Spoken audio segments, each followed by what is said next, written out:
ये भक्ति क्या है? तो गोस्वामी जी ने सृष्टि के विलास का वर्णन, सृष्टि का निर्माण कैसे हुआ। तो भौतिकवादी मानते हैं कि ये जड़ से विकास सृष्टि है, और आध्यात्मिक धारणा है कि यह जो सृष्टि है वो चैतन्य का विलास।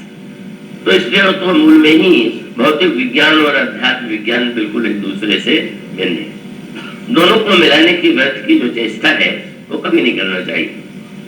अभी गणेश जी के दुग्धपान की बात आई तो बड़ी चर्चा रही, और जब मैं पढ़ता था कि वो वैज्ञानिकों ने कहा तो मुझे आश्चर्य होता था। वो वैज्ञानिक जो कहते थे उनकी बुद्धि पर, और उसको पढ़ करके जो लोग उसको मानते थे उनकी बुद्धि पर और भी तरस आता था। उसका अभिप्राय है जो किस विज्ञान के पंडित थे जो उन्होंने लिख मारा, वो तो उनका विज्ञान, जिस विषय का विज्ञान के तो अनेक शाखाएं हैं, तो अनेक शाखाओं में से एक व्यक्ति विज्ञान की एक दिशा में कार्य करता है, शोध करता है, और जब वो करता है तो उस विषय में उसको कहने का कुछ अधिकार है। अब वो जिस विषय में अपने आप ये समझते हैं कि जो वनस्पति विज्ञान का जानने वाला है, क्या उसके लिए आवश्यक है कि वो तारा नक्षत्रों के विषय में भी जाने? वो तो वैज्ञानिक नाम से जो छद्म नामधारी है, और जो जिनकी अनधिकार चेष्टा अधिकार माने जिस विषय में उनका ज्ञान ही नहीं है, वही कह सकते हैं कि हाँ हमारे पास जो वैज्ञानिक मान्यता है उससे मेल नहीं खाती। और उसका अर्थ ये हुआ कि वस्तुतः वो दोनों एक कहीं हो ही नहीं सकते। अगर आप वैज्ञानिकों का प्रमाण पत्र लेने की चेष्टा करेंगे तो ये आपको वहीं से प्रारंभ करना पड़ेगा। गणेश जी पीते हैं कि नहीं, पहले तो यही प्रश्न होगा कि ईश्वर है भी कि नहीं। विज्ञान ने तो आज तक ईश्वर की सत्ता को स्वीकार नहीं किया, कोई से प्रमाण नहीं मिला। तो अगर आप बहुत बड़े विज्ञान के प्रेमी हो तो पहले नास्तिक बन जाइए कि नहीं ईश्वर नहीं, क्योंकि तो समाचार पत्र में फलाने वैज्ञानिक ने लिखा है कि वो ईश्वर नहीं है। इसका अर्थ है कि उन दोनों की धारणा ही आगे मूल से भिन्न है। जब कोई व्यक्ति सृष्टि को जड़ का विकास मानता है, चाहे वो डार्विन हो या उस प्रकार का, तो वो अपनी पद्धति से वो बात कहता है। पर आध्यात्मिक धारणा तो बिना मूल में ईश्वर को मानने चली नहीं सकती। तो इसलिए दोनों को देखने की अपनी सीमाएं। अगर कोई भौतिक पदार्थ है तो उस संदर्भ में उस वैज्ञानिक का महत्व है जिसने उस विषय में खोज किया। पर अगर जब मूर्ति विज्ञान की बात आएगी, ईश्वर की बात आएगी, तो मूलतः तो फिर यही प्रश्न है कि ईश्वर है कि नहीं।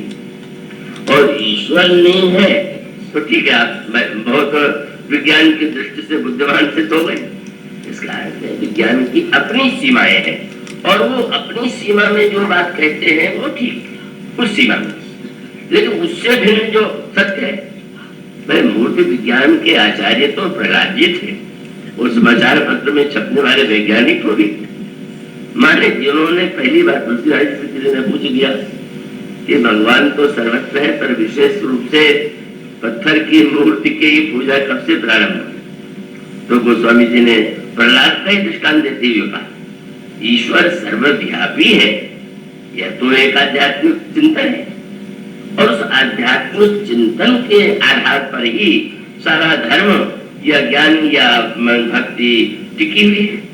तो फिर ऐसी स्थिति में गोस्वामी जी ने वो जो चित्र प्रस्तुत किया कि एक और नास्तिक है नरसिंह और दूसरी ओर आस्तिक प्रहलाद। संसार में प्रहलाद से बढ़कर के कोई आस्तिक नहीं हुआ, और रणकशिपु से बढ़ के नास्तिक नहीं हुआ। ये सब तो नकली नास्तिक हैं, इनकी नास्तिकता तो बहुत ही वो बिल्कुल कुछ है, नास्तिक भी नहीं है। वो तो नास्तिक जो कहते हैं वो शायद एक किसी मिथ्या भ्रांति बस कहते हैं। वो ही एक श्रोता है, उनके सुपुत्र मुझसे मिले, नैवत थे थोड़ा, तो ईश्वर के विषय में कोई ईश्वर की सत्ता का तो कोई प्रमाण नहीं है और कुछ नहीं है। तो मैंने देख लिया, तो धीरे धीरे अभी तुम जिस विषय में अध्ययन कर रहे हो उस विषय में चलो, आगे ईश्वर की जब जिज्ञासा उत्पन्न हो तो ईश्वर के बारे में चर्चा होगी। मैं गया एक वर्ष बाद वाराणसी, संकट मोचन हनुमान जी का दर्शन करने। तो देखा वही दैवक हाथ जोड़े खड़े।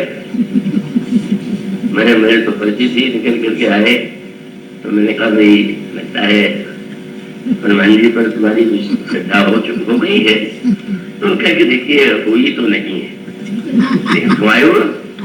कल परीक्षा होने वाली है और सायंकाल के समय छात्रावास के सारे विद्यार्थी दर्शन करने आते हैं, तो मुझे इतना डर लगता है कि सचमुच नहीं हुए और फेल कर दिया तो अच्छा है, चलो दर्शन भी हो जाएगा, वो भी आएंगे।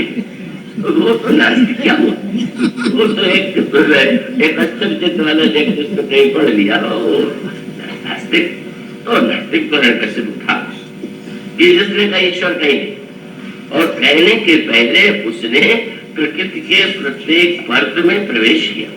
इतनी बड़ी साधना थी उसकी, इतनी बड़ी क्षमता थी उसमें कि उसने सर्वत्र खोजा कि जिस विष्णु ने मेरे बड़े भाई का वध कर दिया वह कहां है। तो जो सब जगह खोद के कहे कि ईश्वर कहीं नहीं है वह असली नास्तिक, और घर में बैठे पुस्तक पढ़ के जो कह दे ईश्वर नहीं है वो तो नकली नास्तिक है।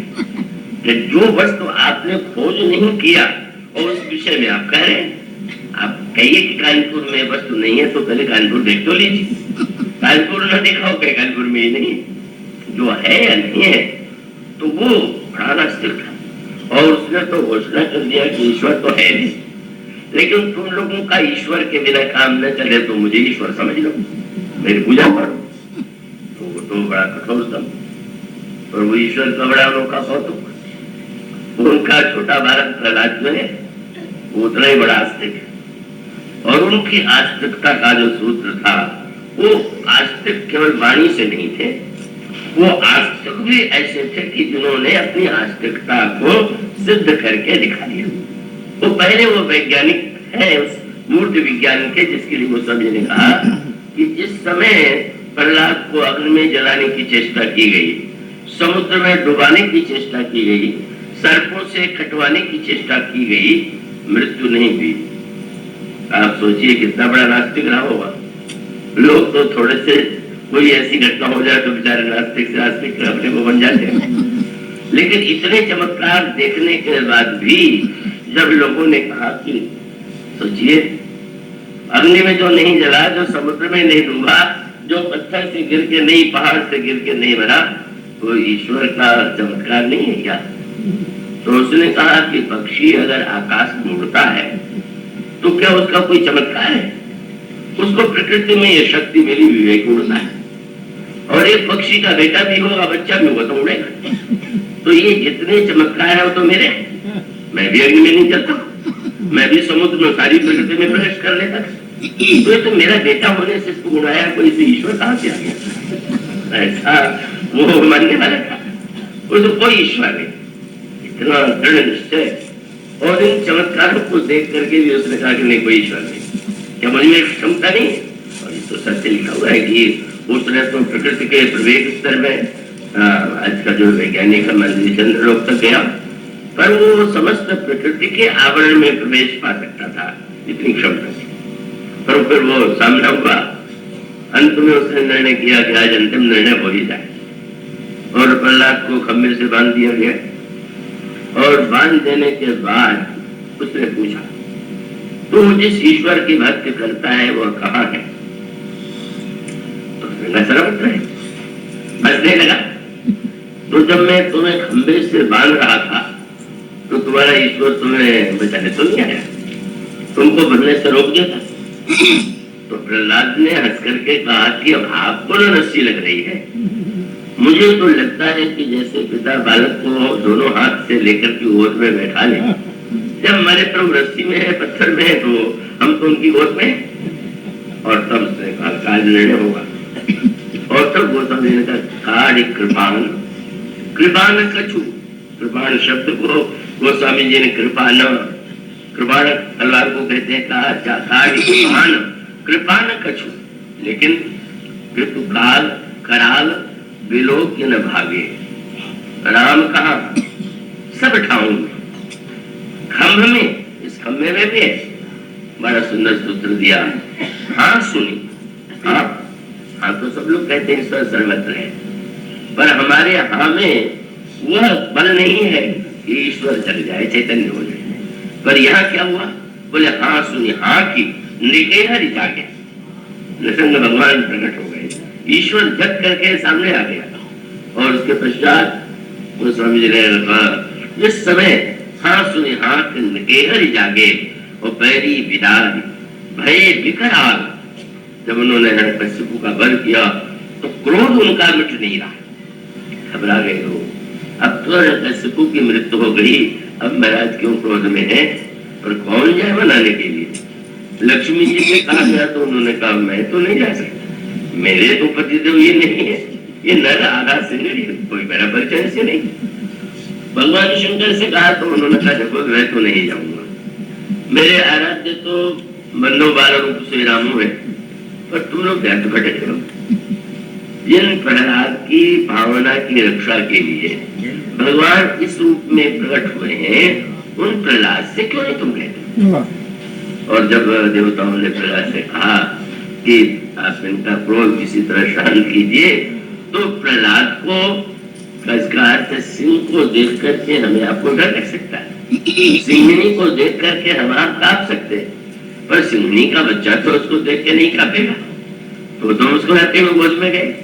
गोस्वामी जी ने कहा वैरी विदार भय विकराल और कहे प्रहलाद ही के पूर्णिमा के। प्रहलाद को गोद में लेते सब कुछ भूल गए, युवा से चाटने लगे। गोस्वामी जी ने तुरंत कहा प्रीति प्रतीति बड़ी तुलसी तब ते सब पाहन पूजन लगा। प्रहलाद जैसे भक्त ने जब एक पत्थर से भगवान को प्रकट करके दिखा दिया तो लोगों को लगा कि भगवान को प्रकट करने के लिए शायद सबसे उपयुक्त स्थान यही। उसका अभिप्राय है कि वह जो प्रकट होता है वो विज्ञान का विषय नहीं है। विज्ञान की जो वस्तुएं प्रकट होती हैं वो प्रकृति के नियम से होती है, और प्रभु प्रकट होते हैं अब जगमय सब रहित विरागी प्रेम से प्रभु प्रकट जीव आगे। ईश्वर प्रकृति के नियम से तो प्रकट नहीं होता, बिजली प्रकृति के नियम से प्रकट हो सकती है, अनगिनत वस्तुएं प्रकृति के नियम से संचालित हैं, पर ईश्वर को प्रकट करने के लिए प्रेम की अपेक्षा है। तो ऐसी स्थिति में उसका मूल तत्व है कि कई लोग कुछ ऐसे अधकचरे बुद्धि वाले होते हैं जो वो एक अनावश्यक भ्रांति में अपने आप को उल्टा लेते हैं। और उसका अभिप्राय है कि हमें इस सत्य को अगर हम आस्तिक हैं तो हमें मूलतः इस बात को मानना ही, अगर मानते हैं तो ही हो सकते हैं आस्तिक। अगर हम ये मानते हैं कि भाई समस्त सृष्टि विलास के मूल में ईश्वर है तो हम आस्तिक हैं। और अगर हम मानते हैं कि सारी प्रकृति तो केवल जड़ की अपने आप की प्रकृति की रचना है तो फिर तो आस्तिक नहीं है।